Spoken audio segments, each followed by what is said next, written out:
உங்களுக்கு பிடித்த சமையல் சேனலுக்கு உங்களை அன்புடன் வரவேற்கிறேன். இன்னைக்கு நம்ம வீடியோவில் வெஜிடபிள் உரப்படையும் தேங்காய் சட்னியும் எப்படி செய்யலான்னு பார்க்கலாம். வாங்க வீடியோக்குள்ளே போகலாம். இப்போ அடை மாவு அரைக்கிறதுக்கு தேவையான பொருள்: 2 டம்ளர் இட்லி அரிசி எடுத்து ஊற வச்சு கழுவி எடுத்து வச்சுருக்கேன். 1 டம்ளர் பருப்பு, அதில் 3/4 டம்ளர் கடலை பருப்பும் 1/4 டம்ளர் துவரம் பருப்பும் சேர்த்து அதையும் கழுவி எடுத்துகிட்டு வந்து வச்சுருக்கேன். அது கூட சேர்த்து அரைக்கிறதுக்கு 10 காஞ்ச மிளகாய், ஒரு 5 பல் பூண்டு, சோம்பு, இஞ்சி எல்லாத்தையும் ஒன்றா சேர்த்து அரைக்கணும். ஃபஸ்ட்டு அரைக்கும்போது அரிசியோட இந்த மிளகாய் இதெல்லாம் சேர்த்து அரைச்சிக்கணும். கடைசியில் வலிக்க போவையில் பருப்பை போட்டு அரைச்சாதான் கொஞ்சம் குறகுறப்பாக நல்லாயிருக்கும். முன்னாடியே போட்டுட்டா வளவளன்னு போயிடும். இப்போ நான் மாவை அரைச்சி எடுத்துகிட்டு வந்து வச்சுருக்கேன். இப்போ அது கூட தேவையான பொருள் எல்லாம் சேர்க்கலாம். முதல்ல பீன்ஸு சின்ன சின்னதாக கட் பண்ணி வச்சுருக்கேன். அதில் கொத்தமல்லி, இது கருவேப்பிலை சேர்த்துக்கலாம். இப்போ தேங்காய் சேர்த்துப்போம். அது கூட இப்போ கேரட்,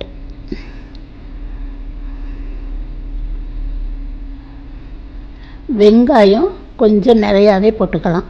அடைக்கு தேங்காயும் வெங்காயமும் கொஞ்சம் நிறையா இருந்தால் நல்லாயிருக்கும்.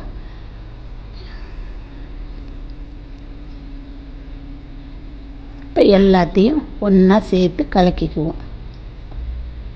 இப்போ இதுக்கு தேவையான உப்பு போட்டுப்போம்.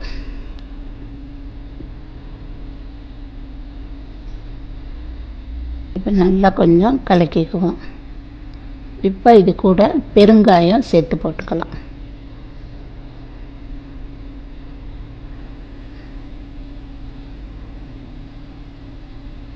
இப்போ கொஞ்சம் கெட்டியமாக உங்களுக்கு தெரிஞ்சால் 1/2 டம்ளர் தண்ணி சேர்த்துக்கோங்க. அப்போ கரெக்டாக இருக்கும். இந்த தோசை மாவு அடைக்கு கொஞ்சம் திக்காக இருந்தால் நல்லாயிருக்கும். அந்த அளவுக்கு நீங்கள் சேர்த்து கலக்கி வச்சுக்கோங்க. இப்போ மூடி ஒரு 10 நிமிஷம் வச்சிடலாம். இப்போ நமக்கு சட்னி அரைக்கிறதுக்கு தேவையான பொருளை எடுத்துக்குவோம். பொட்டுக்கடலை, 2 பச்சை மிளகாய், தேங்காய், இஞ்சி, தேவையான உப்பு. வாங்க நம்ம போய் தேங்காய் சட்னி அரைச்சிட்டு வருவோம். இப்போ சட்னி அரைச்சிட்டு வந்து வச்சாச்சு. இப்போ அதை தாளிச்சுக்குவோம். 1 ஸ்பூன் எண்ணெய் ஊற்றி கொஞ்சம் கடுகு போட்டுக்கோங்க. கடுகு பொரிஞ்சதும் கொஞ்சம் உளுந்தம்பருப்பு போட்டுக்கோங்க.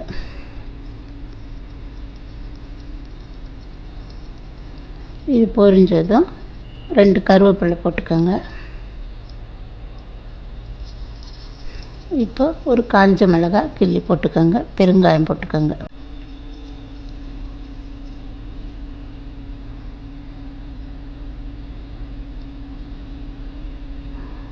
இப்போ நம்ம சட்னி தாளித்து போட்டாச்சு. இப்போ நம்ம அடை ஊற்றலாம். வாங்க போகலாம். இப்போ ஒரு தோசை கல் வச்சுக்கோங்க. கொஞ்சம் கல் காஞ்ச பிறகு கொஞ்சம் 1 ஸ்பூன் எண்ணெய் ஊற்றிக்கோங்க. கொஞ்சம் எண்ணெய் ஊற்றிட்டு அடைக்கு ஒரு 3 கரண்டி மாவு ஊற்றுனீங்கன்னா சரியாக இருக்கும். கொஞ்சம் அடை திக்காக இருந்தால் தான் நல்லாயிருக்கும்.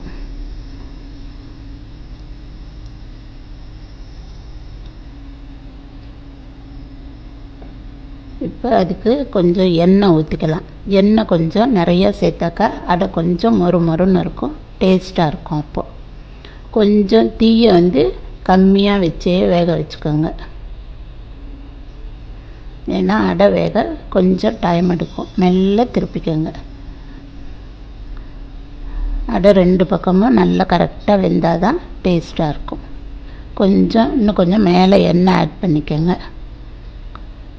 நடுவில் லைட்டாக அப்படியே குத்தி பாருங்கள். ஏன்னா அடை வேக கொஞ்சம் டைம் எடுக்கும். அதனால் லேசாக அப்படியே குத்தி பார்த்துட்டு லேசாக அது மேலே கூட எண்ணெயும் ஊற்றலாம். நீங்கள் எண்ணெய் கொஞ்சம் அதிகம்தான் தேவைப்படும். இதுக்கு தேவை அளவு ஊற்றிக்கோங்க. கொஞ்சம் இப்போ வெந்துருச்சா பார்த்துட்டு திருப்பி போட்டு பாருங்கள். கொஞ்சம் லேசாக இருக்கட்டும். இப்போ வெந்துருச்சுன்னா எடுத்துடலாம். நம்ம இப்போ நமக்கு தேவையான அடை ரெடி ஆயிடுச்சு.